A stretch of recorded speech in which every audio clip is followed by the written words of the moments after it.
देखा जाए तो जो काम हमारे देश के नेताओं को करना चाहिए, उसको करने का बीड़ा उठाया है भारत के जैन समाज ने। अहमदाबाद, बेंगलुरु और सूरत के कई जैन सज्जनों ने एक नई मुहिम शुरू की है, जिसके अंतर्गत वे लोगों से निवेदन कर रहे हैं कि आप लोग कम से कम 3 घंटे के लिए दिन भर में अपने इंटरनेट और मोबाइल फ़ोन को बंद रखें, ना चलाएं। इसी को उन्होंने ई फास्टिंग कह करके पुकारा है। वैसे तो हर उपवास का महत्व हर समाज और धर्म में है, लेकिन जैन लोग जिस तरह का कठोर उपवास रखते हैं, दुनिया में कोई भी समुदाय ऐसा उपवास नहीं करता।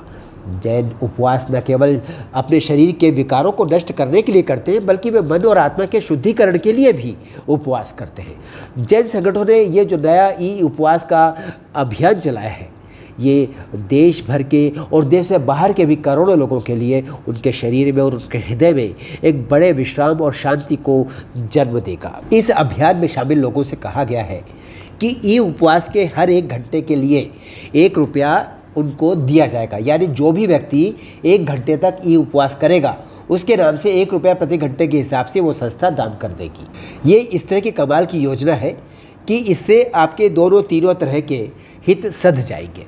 आप सिर्फ अपने इंटरनेट संयम की सूचना भर दे दीजिए, वो राशि आपके अपने आप ही आपके दान खाते में चली जाएगी। इस अभियान को शुरू हुए अभी 1 महीना ही हुआ है, लेकिन इसमें हज़ारों की संख्या में लोग जुड़ते लगातार चले जा रहे हैं। ये अभियान सबसे ज़्यादा हमारे देश के नौजवानों के लिए फ़ायदेमंद सिद्ध होने वाला है। हमारे देश में बहुत सारे युवा ऐसे हैं जो कि रोज़ाना कई घंटों तक अपने फ़ोन और कंप्यूटर से चिपके बैठे रहते हैं।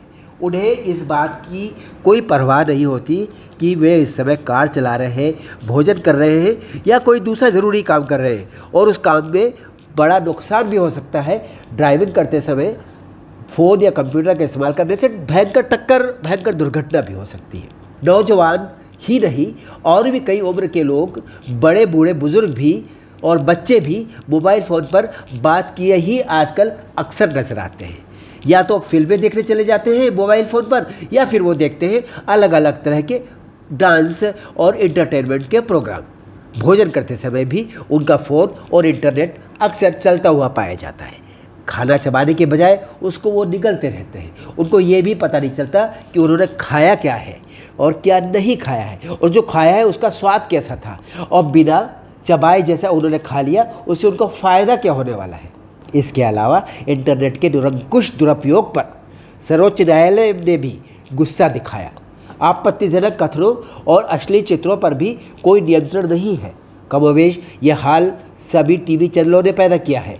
हमारे देश के नौजवान घर बैठे बैठे या फिर लेटे लेटे ही दूरदर्शन देखते रहते हैं, टेलीविज़न देखते रहते हैं। नशाखोरी से बड़ा भी नशा बन गया है आजकल टेलीविज़न, मोबाइल, कंप्यूटर, इंटरनेट और टीवी के कारण तो लोगों का चलना फिरना घट गया है। लोगों ने एक दूसरे से मिलना जुलना बंद कर दिया है। लोगों का ने एक दूसरे के घरों में आना जाना बंद कर दिया। इन साधनों ने आदमी का देखा जाए तो अकेलापन भी बढ़ा दिया है। उसकी सामाजिक सीमितता कर दी गई है, उसके सामाजिक मिलन के अवसर कम कर दिए हैं। इसका अर्थ ये नहीं है कि इंटरनेट और टीवी मनुष्य के दुश्मन है।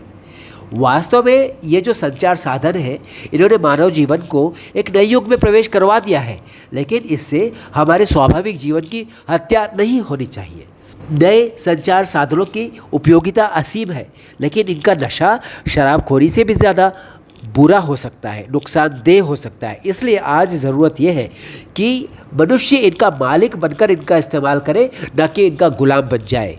इसलिए आज जनभावना टाइम्स की ओर से हम अपने सभी श्रोताओं को, अपने दर्शकों को यही संदेश देना चाहेंगे कि छोड़े इंटरनेट, छोड़े टीवी और छोड़े कंप्यूटर का नशा, करें ई फास्टिंग। ध्यान रखें अपनी सेहत का भी।